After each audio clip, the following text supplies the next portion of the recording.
بچنا ہے اور اسے جان سے نہیں مارنا تاکہ وہ کسی انسانی جسم میں نہ داخل ہو سکے، اسے بس اندھا کر دینا کسی طور سے۔ اور ہاں، اس کے بیروں کے بارے میں بھی بتا دوں، وہ پورنا تھا، مطلب کہ ان کالے علم والوں کے قبضے میں جو شیطانی طاقتیں ہوتی ہیں ان کے الگ الگ درجے ہوتے ہیں، جیسے کہ بیر، گندی آتمائیں، بونے اور پورنیاں، دیوی دیوتا وغیرہ۔ پورنیوں کے بعد بھی کچھ گندی طاقتیں ہوتی ہیں، مگر میں تمہیں پورنیوں کے بارے میں بتانا چاہتا ہوں۔ یہ تعداد میں 7 ہوتی ہیں اور چاندنی راتوں میں زمین پر اترتی ہیں۔ یہ چڑیلیں ہوتی ہیں، مگر ان ہندوؤں کے عقیدے کے مطابق یہ دیوتاؤں کی داسیاں ہوتی ہیں اور یہ لوگ انہیں الپسرا کہتے ہیں۔ یہ 7 دنیں پورنیاں قبضے میں کی ہوئی ہیں۔ چند راتیں شروع ہونے والی ہیں، وہ ایک ایک کر کے تم لوگوں کے پاس آئیں گی، طرح طرح کے لالچ دے کر تمہیں کچھ گندا حرام کھلا کر تمہارے اندر ناپاک کرنے کی کوشش کریں گے، تاکہ سادھو آسانی سے تم لوگوں پر قابو پا سکے۔ ان کی پہچان یہ کہ وہ بہت خوبصورت ہوتی ہے، ان کے ہاتھ پاؤں میں 6 انگلیاں ہوتی ہیں، وہ کسی کا بھی روپ اپنا سکتی ہیں، تمہارے کسی اپنے کا بھی اور خود تمہارا بھی۔ وہ ایک ساتھ نہیں آتی، سو تم لوگ آسانی سے ان کا مقابلہ کر سکو گے۔ اور ہاں، پہلی پورنی کو مارنا نہیں، بس کسی نے اس کے سیدھے ہاتھ کی آخری انگلی توڑ دینی ہے۔ مارو گے تو باقی سب ایک ساتھ آ کے حملہ کر دیں گے۔ تم لوگوں کو بہت محتاط رہنا ہے، کسی بھی دوست یا بھائی بہن پر بھی اعتبار نہیں کرنا۔ پہچان تو بتا دی تمہیں، اب آگے تمہارا کام شروع ہوگا۔ نماز کی پابندی کرو اور بچے، تم 2 دن میرے پاس رہ کر اسلام کی تعلیمات سیکھو گے۔ جی بابا جی، جاؤ۔ اب باہر لڑکا کھڑا ہے، وہ تم دونوں کو رہائش کی جگہ دکھا دے گا۔ دونوں کو الگ الگ کمرے دیے گئے تھے، چھوٹے چھوٹے صاف ستھرے کمرے، بنا کسی فرنیچر کے۔ فرش پہ قالین بچھا ہوا تھا اور ایک کونے میں پانی کا گھڑا رکھا ہوا تھا۔ علیزے کے لیے یہ بھی نیا تجربہ تھا زمین پہ سونے کا۔ بھلے قالین بھی بچھا ہوا تھا، مگر اس کے لیے تو یہ سب نیا ہی تھا۔ 2 دن وہ لوگ وہاں سکون سے رہتے، بہت پرسکون جگہ اور سادہ خوراک۔ حاتم کا تو پتہ نہیں تھا، مگر علیزے کو بہت اچھا لگ رہا تھا۔ نہ سوشل میڈیا کی کمی محسوس ہوتی اور نہ دنیا کی کوئی فکر، کھانا پینا سننا اور عبادت بس۔ یہ دوسرے دن کی رات تھی جب علیزے کے کمرے کا دروازہ بجا۔ اب وہ ابھی عشاء کی نماز پڑھ کے لیٹی تھی، باہر نکل کے دیکھا تو وہی چھوٹا سا لڑکا جو پہلے دن ان کو ملا تھا۔ باجی، آپ کو سید صاحب بلا رہے ہیں حجرے میں۔ اچھا، میں آتی ہوں۔ وہ جلدی سے بڑی چادر لے کر اس کے پیچھے چل دی۔ حجرے میں سلونی اور اس کے سسر کو دیکھ کر اسے خوشی ہوئی تھی، یعنی کہ ہمارا جاننے کا انتظام ہو گیا۔ وہ دل میں سوچتی ہوئی سلونی کے گلے لگی۔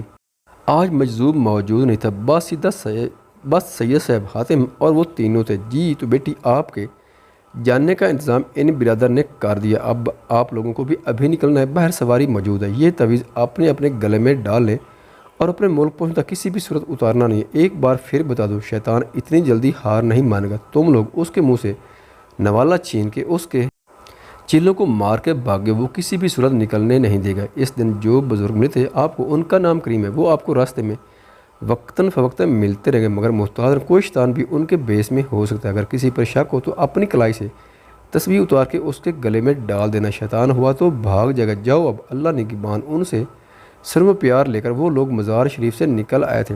نکلنے سے پہلے سلونی نے علیزے کو لمبی سی گھاگھرا چولی پہنا رہی تھی اور ساتھ خصہ چہرے پر بھی خانہ بدوشوں جیسے نقطے لگا دیے تھے اور بازوؤں میں بھر بھر کے سفید رنگ کی چوڑیاں پہنا کر چہرے پر لمبا سا گھونگھٹ نکال دیا تھا۔ ہاتھوں کو بس پگڑی پہنا کر چہرے پر نکلی مونچھیں لگا دی گئی تھیں۔ یہ ہاتھے میں روک کر سلونی ایک بار پھر علیزے کے گلے لگ کر رو دی۔ ارے رو نہیں، ہم روز بات کیا کریں گے، فکر مت کرو۔ اور انکل، آپ کا بھی بہت بہت شکریہ، آپ نے اتنی مدد کی۔ ارے نہیں بیٹیا، ایسی بات کر کے مجھے پرایا نہ کرو۔ اچھا بیٹی، ہم لوگ نکلتے ہیں، پچھلے 2-3 دنوں سے ہمارا پیچھا ہو رہا ہے، ابھی بھی چور نکلے ہیں۔ باہر تانگا کھڑا ہوا ہے، وہ خود آپ لوگوں کے پاس آ جائے گا اور راستے میں سب کچھ بتا دے، اگلا پلان جو بھی ہوا۔ ان لوگوں کے باہر نکلنے کے بعد علیزے اور حاتم بھی باہر نکل کر کھڑے ہو گئے۔ ایک دھوتی کرتے اور پکڑی والا نوجوان سا کوچوان ان کے پاس آیا اور شستہ اردو میں بولا، آ جائیں، تانگا ادھر کھڑا ہے۔ وہ لوگ اپنے بیگ سنبھال کر تانگے کے اگلے حصے میں بیٹھ گئے۔ تھوڑی دیر پکی سڑک پر چلنے کے بعد تانگا کچے رستے پر اتر گئے۔ وہ لوگ خاموشی سے بیٹھے۔ تقریباً 2 گھنٹے سفر کرنے کے بعد وہ کسی گاؤں میں پہنچے تھے۔ ایک بڑے سے احاطے کے اندر لے جا کر تانگا کھڑا کر کے وہ نوجوان حاتم سے مخاطب ہو کے بولا، بھائی جان اتر جائیں اور سسٹر کو بھی لے آئیں، اندر میری والدہ اور بیوی موجود ہیں، رات یہاں گزار کے ہم صبح سویرے نکلیں گے۔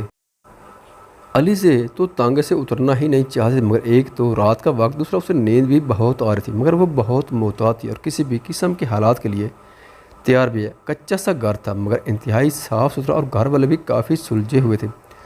دونوں ساس بہو علیزے کو گلے لگا کے ملی تھیں۔ علیزے پہلے تو وہم کرتے، مگر پھر جب وہ لوگ اس کے گلے لا کے بھی نارمل ہی رہی تو اسے بھی ان کے انسان ہونے پر یقین آ گیا۔ رات کافی آرام دہ گزری تھی۔ صبح وہ اپنے میزبان لڑکی کے جگانے پر ہی اٹھی تھی۔ ناشتہ سب نے ساتھ مل کر کیا، گرم گرم حلوہ پوری اور نان چنے، ساتھ میٹھی لسی۔ علیزہ پہلے تو جھجک رہی تھی پوریوں کا گھی دیکھ کر، مگر پھر سب کے اصرار پر اس نے تھوڑی سی پوری کھائی اور تھوڑے سے نان چنے، اور آخر میں لسی پی کر پیٹ پکڑ کے بیٹھ گئے۔ سب لوگ پریشان ہوئے۔ حاتم تو ہر نئی چیز مزے سے کھا بھی جاتا اور ہضم بھی کر لیتا تھا، مگر علیزہ شروع سے صرف انڈا، بریڈ، جیم بریڈ ساتھ اور اورنج جوس کا ناشتہ کرتی تھی۔ دادی کی زندگی میں ہی کبھی اس نے پراٹھا کھایا تھا، اس کے بعد نہیں۔ اب وہ ہر جگہ جا کے وہاں کے کھانے کھا کھا کے خود کو موٹی لگنا شروع ہو گئی تھی۔ اس کے پیٹ پکڑنے پر یہ سب لوگ پریشان ہو گئے تھے، مگر اس نے اشارے سے بتایا کہ وہ ٹھیک ہے۔ پھر بھی وہ لوگ اس کے پاس ہی رہے جب تک کہ اس نے بول کر نہیں بتایا کہ وہ ٹھیک ہے، اور لسی پی کر اس کا معدہ بھاری ہو گیا اور کچھ نہیں۔ تھوڑی دیر ادھر ادھر پھر کے اس نے لسی ہضم کیا، پھر پچھلے دن کی طرح تیار ہو گئے اور خود کو شیشے میں دیکھ کر ہنس پڑی۔ اوف، حاتم کے بچے کیا کیا بننا پڑ رہا ہے، مجھے کھانا بدوش ہی بنا دیا۔ کل کی طرح آج بھی وہ لوگ تانگے کے اگلے حصے میں بیٹھ کر پیچھے دو دیہاتی عورتیں بیٹھے جنہیں گاؤں سے باہر کھیتوں کے پاس اترنا تھا۔ علیزہ اپنے دھیان میں گھونگھٹ اٹھا کے کھیتوں کی طرف دیکھ رہی تھی کہ حاتم نے اس کا دھیان سامنے کی طرف سے آتی ہوئی لڑکی کی طرف کروایا جو دور سے بالکل سلونی جیسی لگ رہی تھی۔ جیسے وہ پاس پہنچی، علیزہ جلدی سے تانگے سے اتر کے اس کی طرف لپکی۔ سلونی، تم یہاں کیسے؟ اس نے آگے بڑھ کے اسے گلے سے لگا، مگر وہ جھٹکے سے دور ہو گئی۔ علیزہ نے ایکسائٹمنٹ میں غور ہی نہیں کیا۔ میں گاڑی پہ آ رہی تھی کہ راستے میں گاڑی خراب ہو گئی، تو میں نے سوچا کہیں تم لوگ نکل ہی نہ جاؤ، تو میں جلدی سے ڈرائیور سے راستہ پوچھ کے پیدل ہی آ گئی۔ اچھا، مگر ایسی کیا ایمرجنسی تھی اور تمہیں اکیلی آنے کی اجازت کیسے ملی؟ راجہ سے؟ بس میں نے راجہ کو بولا کہ مجھے اپنی سخی کے ساتھ تھوڑا سا سفر کرنا ہے، پھر تو وہ چلی ہی جائے گی دوبارہ نہ آنے کے لیے، اس لیے میں اسے پوچھ کے آ گئی۔ وہ معنی خیزی سے بولی، اور واپس کیسے جاؤ گی؟ علیزہ پریشان ہو کے بولی، ارے تم پریشان نہ ہو، میں چلی جاؤں گی، مگر کیسے؟ یہی تو پوچھ رہی ہوں۔ علیزہ ابھی بھی مطمئن نہیں ہوتی۔ ارے دیوی، میں چلی جاؤں گی، ڈرائیور کو بلا کے، اگر تمہیں میرا آنا اچھا نہیں تو میں واپس چلی جاتی ہوں، ادھر ہی اتار دو مجھے۔ ارے ایسی بات نہیں ہے، اور تم اتنی دور کیوں بیٹھی؟ پاس ہو کے بیٹھو نا میرے۔ ارے نہیں، مجھے گرمی لگ رہی، میں ادھر ہی ٹھیک ہوں، اور ہاں میں تمہارے لیے کچھ بنا کے لائی ہوں اپنے ہاتھوں سے، یہ لو کھاؤ اور بتاؤ کیسے بنے۔ وہ ڈبہ اس کے آگے کر کے لڈو کھاتے ہوئے بولی، اوف سلون، تمہیں بتایا تو تھا کہ میں میٹھا نہیں کھاتی، میں کچھ نہیں جانتی، پھر تو تم نے چلی جانا، میری ایک آخری بات نہیں مان سکتی تم؟ وہ ٹھنکی، کھاؤ نا پلیز، اور حاتم کو بھی کھلاؤ۔ اس نے ڈبہ علیزہ کی طرف بڑھایا۔ ڈبے کی طرف دیکھتے ہوئے بے اختیار علیزہ کی نظر اس کے گورے گورے ہاتھوں پر پڑے اور ساتھ ہی 6 انگلیوں پر۔ اوف خدایا، یہ تو پورنی ہے۔ علیزہ کا دل ایک دم زور زور سے دھڑکنے لگا۔ اچھا رکو بھیا، ذرا تانگا سائڈ پہ لگے، حاتم تم پیچھے آنا ذرا۔ علیزہ بات کرتے ہوئے اس کے چہرے کو غور سے دیکھنے لگی جہاں معنی خیز سی مسکراہٹ تھی۔ حاتم اتر کے پیچھے آئے۔ یہ ڈبہ پکڑو ذرا سلونی سے، میں پہلے اپنے دوست کا شکریہ ادا کروں گی۔ حاتم نے آگے بڑھ کر ڈبہ پکڑا اور اسی دم علیزہ نے آگے ہو کر سلونی کے ہاتھوں کی انگلیوں میں اپنی انگلیاں پھنسا دی، اور جب تک سلونی کچھ سمجھتی تڑاک کی آواز آئی تھی اور وہ اونچی آواز سے چلائے، تم کیا سمجھے گی پورنی کہ تم میری دوست بن کے آؤ گی اور یہ حرام کے لڈو کھلا کے چلی جاؤ گی؟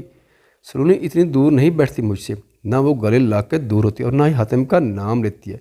تمہیں لگا کہ میں اپنے دوست کی عادتیں نہیں پہچانتی؟ وہ اپنے ہاتھ چھپانے کی کوشش کر رہی تھی، اس کا چہرہ بگڑنے لگا تھا اور آوازیں بھی ڈراؤنے سے نکالنے لگی تھی۔ علیزہ اندر سے ڈر رہی تھی کہ کہیں وہ کاٹ ہی نہ لائے اسے، مگر وہ تو خود کے ہاتھ چھڑوا رہی تھی۔ جیسے علیزہ نے ہاتھ چھڑا، وہ اسے خونی نظروں سے دیکھتی ہوئی چھپاک سے غائب ہو گئی۔